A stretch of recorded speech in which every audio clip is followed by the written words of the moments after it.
My name is Tessa. I'm 23 years old. People laugh when I tell them I've learned to smile through pain, but sometimes silence speaks louder than any defense. A few weeks ago, my parents mocked me in the family group chat. They called me an unemployed gamer, said I was wasting my life, and told everyone I'd never amount to anything. I didn't argue. I didn't reply. I just kept working, quietly. Then, weeks later, everything changed. They came to me, begging for help, desperate. And I said no. That's when the whole family found out the truth. I owned the company they were begging for help from. Before I tell you exactly how it happened, please like this video and comment where you're watching from. I love seeing how far these stories travel. And don't forget to subscribe, because the truth behind this story will make you think twice before underestimating someone's silence. My phone wouldn't stop buzzing that morning. I had just finished a late-night coding session and was trying to rest when my family group chat suddenly came alive with messages. At first, I thought it was the usual morning chatter. Good mornings, jokes, maybe another one of Aunt Clara's chain messages. But when I opened it, the first thing I saw was my brother's message. Ethan, at least I have a real job. Some people are still playing games all day like they're 12. Then came my dad's reply. Dad, tell your sister to get off those useless games and find something meaningful. She's almost 30 for crying out loud. My mom sent a laughing emoji, followed by, Mom, don't say that, your sister might be busy gaming. Aunt Clara added, Aunt Clara, maybe she'll design a game about unemployment. They all laughed. Message after message, my phone filled with the same jokes, the same mockery, and I just sat there reading each one quietly. No one defended me, not even a pause to think about how their words might sting. They had no idea that the games I worked on had real players, millions in fact. No one in that chat knew that behind my quiet nature and simple apartment was a company, one I built from scratch, one that was already making more money than all of them combined. But I didn't reply. I didn't need to. I took a deep breath and locked my phone. The messages were still coming in, little dots appearing as they continued typing. For a moment, I almost typed something back, something that would silence them all, but I stopped myself. What was the point? My family never really listened to understand. They only listened to compare. To them, a job only mattered if you wore a uniform or carried a briefcase. Working online meant you were lazy, and gaming meant you were lost. I opened my laptop instead. The screen lit up, revealing dashboards filled with stats, downloads, revenue, player counts, live chats. My latest game had just crossed 5 million active users. Notifications from investors blinked at the corner of the screen. Contracts waiting for approval, emails from potential partners, all under the alias ARV Studios. None of them knew that name belonged to me. For a second, I smiled. Then I clicked open the family chat one more time. I scrolled to the top and slowly took screenshots of everything. Not out of anger, but as a reminder of what it felt like to be underestimated. After that, I quietly left the chat. No dramatic message, no explanation. Just silence. I leaned back in my chair, closed my eyes, and whispered to myself, they'll see soon enough. Then I turned my attention back to my code. My fingers moved quickly across the keyboard, each click sharper than the last. The sound of it filled the quiet room, steady and controlled. Outside, the world thought I was just an unemployed gamer. Inside, I was building an empire, one line of code at a time. Growing up, I learned early that silence was safer than speaking. In our house, my father's word was the final law. He believed hard work meant waking up early, wearing a tie, and returning home tired. Anything that didn't fit that image wasn't real work. When I told him I wanted to design games, he laughed so loud that even the neighbors heard. Games? You think people make a living from toys? I was 16 then, standing in the kitchen with trembling hands. My mom tried to soften it, saying, Your father's just worried, dear. Maybe try something more stable. So I kept my dream quiet. I worked on my laptop at night while everyone slept. I learned to code from YouTube tutorials, borrowed secondhand books, and built small game prototypes that only a few friends ever played. Ethan, on the other hand, was the pride of the family. My parents talked about him like he was the sun, and the rest of us just lived in his light. Ethan got a new position. Ethan's boss said he's the future of the company. Every family dinner turned into an Ethan appreciation event. I'd sit quietly, nodding and smile when they looked my way. It was easier that way. After college, I didn't look for a traditional job. I already had a small mobile game that was gaining traction online. It wasn't much, but it gave me hope. Every download, every positive review felt like a whisper that said, "Keep going." But my parents didn't see it that way. When I started working remotely, they assumed I was unemployed. My father would call and ask, "So, any interviews this week?" And when I said I was busy, he'd sigh. "Busy doing what, Tessa? You can't play forever." I tried explaining once. I showed them the game I made, the players' comments, even the small income I earned from ads. But they barely looked. My dad shrugged and said, "Until you have a real office, it's not real." So I stopped trying. Instead, I poured everything into my work. I registered my own studio quietly, using a different name so it wouldn't be traced back to me. Then came my first investor, a quiet man who saw potential in my game's simplicity. From there, things grew fast. One game turned into two. Two became a series. Before long, my studio began generating enough income for me to hire people. Artists, developers, marketers. It still felt surreal. I'd attend online meetings while my family thought I was just playing around. I'd send payments to my team while listening to my dad rant about how the youth don't work anymore. Every success I kept hidden. Not because I wanted to surprise them, but because I knew they wouldn't believe it even if I told them. Sometimes when I closed my laptop at night, I'd scroll through old family photos, birthdays, graduations, dinners. Everyone smiling except me. I was always half-turned, always in the background. One night, after finishing a major project deal, I opened my contacts list and hovered over the family group chat. Then, without hesitation, I deleted it. Not out of anger, just peace. They didn't notice when I left. But someday soon, they would notice everything else. It had been 3 quiet weeks since I left the family group chat. No calls, no messages, no surprise visits, just peace. I buried myself in work, meetings, contracts, design reviews. My company had just finalized an investment deal that gave us control over a mid-sized tech firm. It wasn't a coincidence. I had been eyeing that company for months. Their software team was talented but under poor leadership. When my legal team confirmed the acquisition, I smiled faintly. That same evening, my phone rang. "Mom." I hesitated before answering. "Tessa," she began, her voice shaky. "Have you heard about what's happening at Ethan's company?" I kept my tone calm. "No. What's going on?" "There's some issue with new investors," she said quickly. "Everyone's worried. People might lose their jobs, including your brother." I sat back, listening. My father's voice echoed faintly in the background, frustrated and loud. "They brought in new management, some holding company or whatever. They're cutting costs left and right." Mom lowered her voice, almost whispering. "We heard the company was bought by a firm called ARV Holdings. Do you know them?" I paused. For a moment, I looked at the logo glowing faintly on my laptop screen.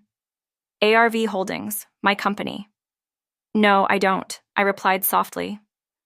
"Well, whoever they are," she sighed, "they're causing chaos. Ethan's department might be shut down. Your father's furious. Please, if you have any contacts, talk to someone. Maybe you can help." I nodded even though she couldn't see me. "I'll see what I can do." After we hung up, I just sat there, staring at my reflection on the dark screen. The same people who laughed at me weeks ago were now calling for help. Help from the one person they dismissed as the unemployed gamer. Later that night, I joined a virtual meeting with the management board. The discussion was sharp and professional. Mr. Walsh, the CEO, spoke directly to me. "Ms. Reed, the transition has begun. We're preparing to announce new ownership at the staff meeting next week. Shall we proceed?" "Yes," I said quietly. "Make it official." The next few days were filled with headlines and chatter across business networks. ARV Holdings acquires major stake in Tech Innovate Group. Ethan's company was trending, and everyone was desperate to know who was behind the takeover. Back home, my parents sent several messages. Mom, Tessa, please answer your father. He wants to know if you can speak to someone at that ARV place. Dad, you must have some contacts. You play all those online games, maybe you know people there. I read the messages in silence. Then I set my phone face down and continued working. A few days later, an official notice went out to all employees. All staff are required to attend the upcoming meeting with the company's new owner next Monday. I could almost imagine my father reading that email.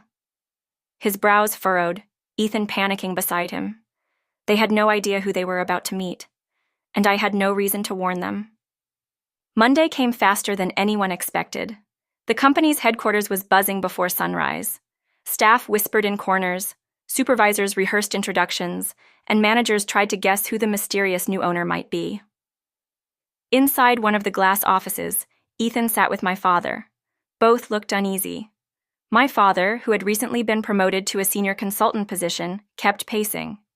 Ethan, dressed neatly but sweating, checked his tie every few seconds. I heard it's some young investor from overseas, Ethan muttered. Whoever it is, my father replied. They'd better not ruin what we've built here. Neither of them noticed the black SUV that pulled up outside the building. I stepped out, dressed in a charcoal suit. My hair tied back neatly, no jewelry, no fanfare, just calm. Mr. Walsh met me at the entrance with a small smile and said, "Everything's ready, Ms. Reed. They're all waiting in the main hall." We walked through the glass doors. Every eye turned. The sound of whispers rippled through the hall as I entered. Ethan froze first. His hand, mid-motion, stopped halfway to his face. My father's mouth opened slightly, but no words came out. My mom, who had insisted on attending for support, looked like she'd seen a ghost. Mr. Walsh gestured toward me. "Everyone, meet Ms. Tessa Reed, the new owner of ARV Holdings, and as of last week, the majority shareholder of this company." The silence that followed was heavier than any noise. I looked around the room, meeting their stunned faces one by one. Some employees shifted uncomfortably. My father blinked rapidly as if hoping he had heard wrong. Ethan finally spoke, his voice cracking. "Tessa, this isn't funny." I smiled politely. "It's not a joke." Mr. Walsh handed me the meeting agenda, and I began speaking, steady, professional, and calm. "First, I'd like to thank the entire staff for your continued dedication. This company has potential, but it needs restructuring. Efficiency and innovation will be our focus moving forward." As I spoke, I didn't look directly at my family, though I could feel their eyes burning into me. My father shifted uncomfortably in his seat. My mom clutched her purse tightly, and Ethan's leg bounced nervously under the table. When the presentation ended, Mr. Walsh dismissed the others for a short break. The room emptied slowly, leaving only my family and a few board members. My father finally stepped forward. "Tessa," he said, his voice softer now. "What is all this? How are you? How did you—" I met his gaze without anger, only calm. "It's work," I said simply. "The thing you all said I didn't have." No one spoke after that. The silence hung like a wall between us. I gathered my files, thanked Mr. Walsh, and turned to leave. As I walked past them, I heard my mom whisper, "She owns everything?" Mr. Walsh replied gently, "She doesn't just own it, she built it." I didn't look back. The sound of my heels echoed through the hall, each step steady, final. By the time I reached the elevator, I could feel the weight of years lifting from my shoulders. For the first time, I didn't feel small around them. I didn't need to explain, defend, or prove anything. They finally saw me.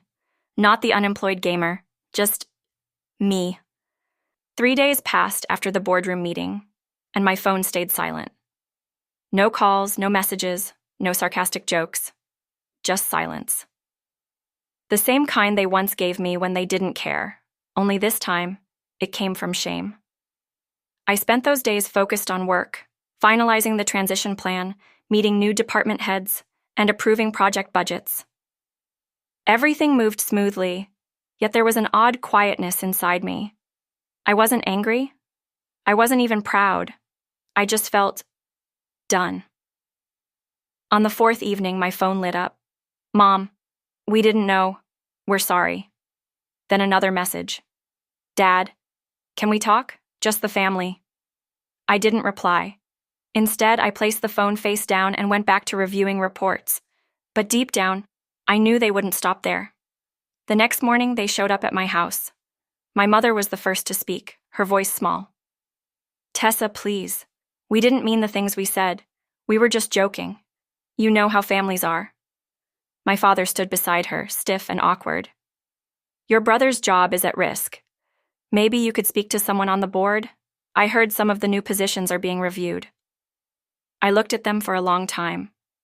The same people who mocked me for doing nothing were now standing on my porch, nervous and careful with every word. "You both said I needed a real job," I said quietly. "Now you're here because of it."